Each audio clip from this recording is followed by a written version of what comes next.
Simplify, write all answers using radical notation, assume all variables represent positive numbers. The fourth root of x cubed times the square root of x. Well, first what we're going to do is rewrite these using fractional exponents. The fourth root of x cubed becomes x raised to the 3/4. The square root of x becomes x to the 1/2. And now we'll simplify this.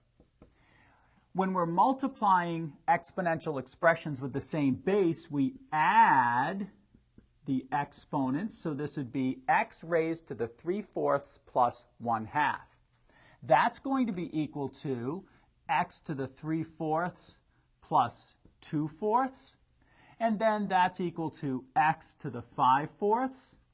But now we need to put our answer in radical notation. So we're going to rewrite x to the 5/4 as x to the 1 plus 1/4. And therefore, this would be x to the 1 times x to the 1/4. And now rewriting that in radical notation, this is equal to x times the fourth root of x.